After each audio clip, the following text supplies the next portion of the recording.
امام فخر الدین رازی رحمہ اللہ لکھتے ہیں، نوشیرواں بادشاہ عادل اپنے زمانے کا مشہور بادشاہ ہے. وہ اپنے ساتھیوں کے ساتھ شکار کے لیے گیا اور جنگل بیابان تھے، گھناؤنے جنگل تھے، ساتھیوں سے بچھڑ گیا. موٹریں نہیں تھی، وائرلیس نہیں تھی، ٹیلی فون نہیں تھے. یہ نظام اس وقت کہاں تھا، سادہ نظام تھا. بادشاہ اپنے سارے وزیروں سے، سارے اہلکاروں سے ہی پھٹ گیا. گرمی کا دن ہے، ساون بھادو کا موسم ہے، سخت پیاس ہے، بڑی تکلیف ہے.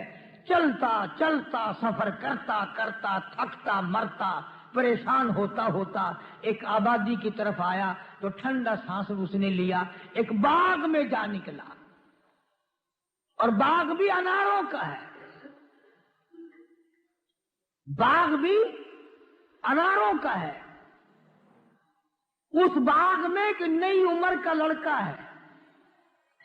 اسے کیا پتا کہ یہ بادشاہ ہے، نہ اس نے بتایا کہ میں بادشاہ ہوں. وہ کہنے لگا کہ نوجوان، مجھے بڑی پیاس لگی ہے، میں مسافر ہوں، پردیسی ہوں، بھٹک گیا ہوں، راستہ بھول گیا ہوں، بڑی تکلیف اٹھا کر کے آیا ہوں، مجھے کوئی اعلیٰ درجے کی چیز پلا جو تیرے باغ میں ہو.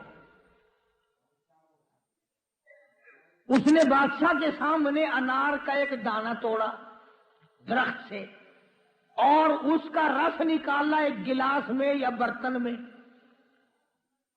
ایک انار جو اس نے توڑا اس سے اتنا بڑا گلاس رس کا بھر گیا.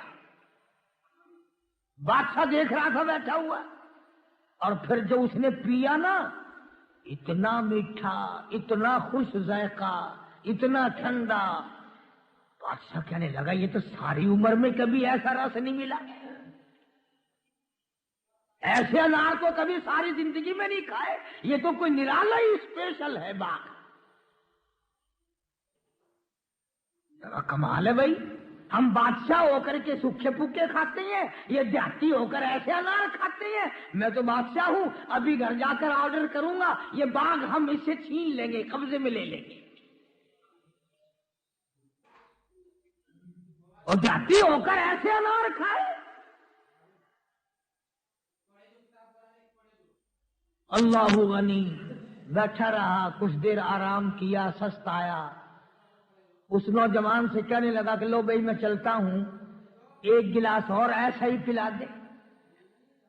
اس نے کہا بہت اچھا جی. اس نے ایک انار کا دانہ اسی پیڑ سے توڑا اور جب نچوڑا تو پہلے انار کی بنسبت 8واں حصہ رس نکلا. 8واں حصہ رس نکلا. اور جب بادشاہ کو دیا تو ذائقہ بھی خراب، لذت بھی خراب، رنگ بھی بگڑ گیا. وہ کہنے لگا کہ دوسرا گلاس مانگ لیا اس وجہ سے ہی کہیں غلط پیڑ کا لا کے دے دیا. وہ جو پہلا گلاس دیا تھا وہ کہ تم نے اسپیشل درخت رکھا ہوا ہے، اسپیشل پیڑ رکھا ہوا ہے، یا اور کہیں سوکھے انار کا لا کے دے دیا. وہ نوجوان کہنے لگا مسافر جی، اللہ پاک کی قسم ہے، درخت تو کیا میں نے تو ٹہنی بھی نہیں بدلی،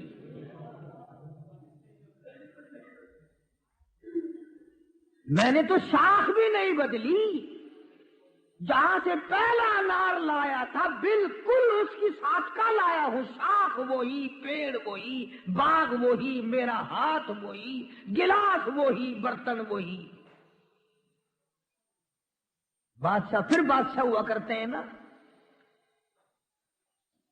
کہنے لگا پھر کچھ بھی نہیں بدلا، پیڑ وہی ہے، درخت وہی ہے، شاخ وہی ہے، ٹہنی وہی ہے، گلاس وہی ہے، تیرا توڑنے نچوڑنے والا ہاتھ وہی ہے. ارے ذائقہ بھی، خوشبو بھی، رنگت بھی، مزہ بھی اور رس کا کافی ہونا بھی، ساری چیزیں کیوں برباد ہو گئی؟ یہ ساری چیزوں کا کیوں بیڑا غرق ہو گیا؟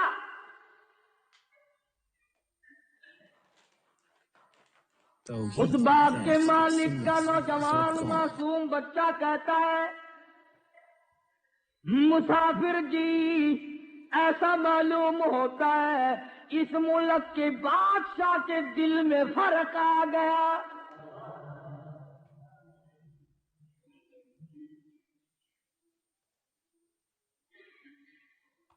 اب بادشاہ کہاں رہتا ہے تمہارا؟ کہ فلانے شہر میں.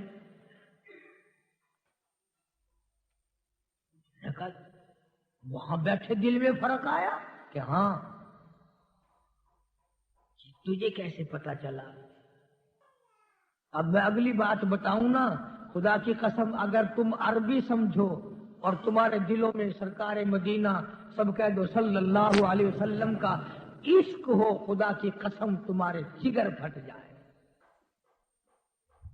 اتنا شدید دھواں رکھتا ہے کہ باغ کا رس بھی جل گیا، خوشبو بھی جل گئی، لذت بھی جل گئی. او مالک جب میں ظلم کر بیٹھوں گا تو کیا بنے گی؟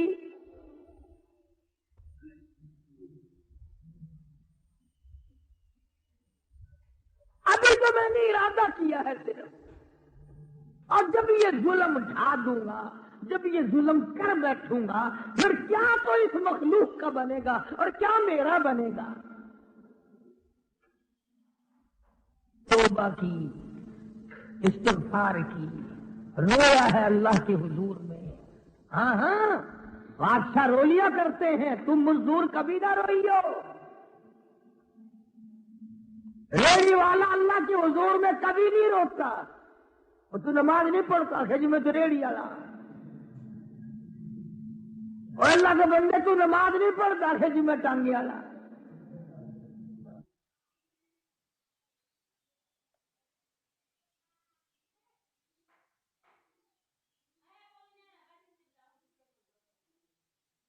اچھا رو لیا کرتے ہیں، تم مزدور کبھی نہ روئیو. ریڑھی والا اللہ کے حضور میں کبھی نہیں روتا. اور تو نماز نہیں پڑھتا کہ جی میں تو ریڑھی والا. اور اللہ کے بندے تو نماز نہیں پڑھتا کہ جی میں ٹانگی والا.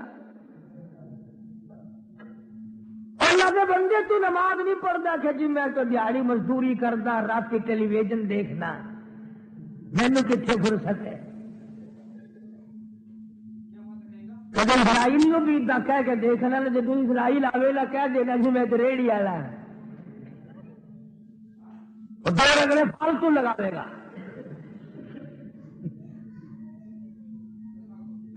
میں یہ بات آئی، بادشاہ لوگ اللہ کے حضور میں رو لیتے ہیں، مگر یہ جو تھوڑی ہستی کے یا بغیر ہستی کے لوگ ہیں، ان کو اللہ کے دروازے پہ جھکنے کی توفیق ہی نہیں.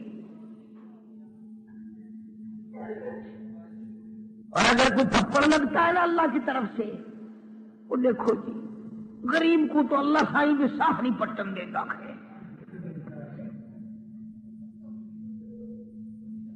بڑے امیر لوگ شادی کرتے ہیں نا جی، کوٹھیوں والے، بنگلوں والے، کئی کئی کھانے برات کو، شادی میں آنے والوں کو کھلاتے ہیں، پھر سکون کھڑے ہو کے. اور اب تو اتنے وقار اور اتنی عزت سے کھلانے لگ گئے کہ کھڑا کر کے کھلاتے ہیں.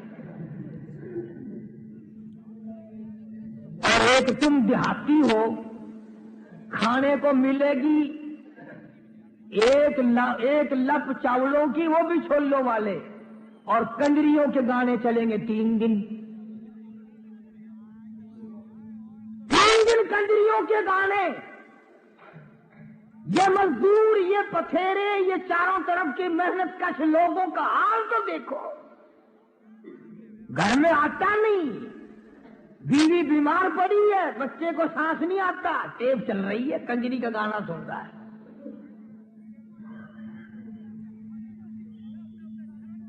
گانے سے پیٹ بھر لو، پھر شرم نہیں آتی. خیر کا جنازہ اٹھ گیا، بادشاہ لوگ روتے ہیں اور غریب پڑے پڑے بھاگتا ہے. میں تو سارے ملک میں پھرتا ہوں نا، اب بلکہ کوٹھیوں میں مصلے ہیں، کوٹھیوں والے اب قرآن کی تلاوت کرتے ہیں، اور مزدور غریب جو ہے وہ پڑے پڑے چلا گیا. جب خدا کے دروازے پہ آتا ہی نہیں تو روے گا کیا؟ پھر کیسا رونا؟ بادشاہ نوشین ہوا، دل بادشاہ رویا، اللہ پاک کی حضور میں توبہ کی، استغفار کی، الہی میں آئندہ ایسا عزم بھی نہ کروں گا، ارادہ بھی نہ کروں گا، نیت میں یہ بات کبھی لاؤں گا نہیں، مجھے معافی عطا فرما۔ اس لیے فرمایا یا ایھا الذین آمنوا کونوا قوامین بالقسط شہداء للہ، اور لوگوں انصاف کرو، عدل کرو، ظلم نہ کرو۔ وَلَا يَجْرِمَنَّكُمْ شَنَآنُ قَوْمٍ عَلَىٰ أَن تَعْدِلُوا، عدل کیا کرو، انصاف کیا کرو، ظلم نہ کیا کرو۔ اب تم سارے سوچ رہے ہوگے بیٹھے بیٹھے سبحان اللہ، ہم نے تو کبھی ظلم نہیں کیا کسی پہ۔ میں کہتا ہوں آدمی کو آج کل سانس نہیں آتا بغیر ظلم کے۔ بس میں بیٹھے ہیں آپ، 3 آدمیوں کی سیٹ پہ جگہ ہے، آپ چوڑے ہو کے بیٹھ گئے، دوسرا تھوڑا سا سکڑ کے بیٹھ گیا، اب تیسرا بیچارہ لٹکن کلاس میں ہے۔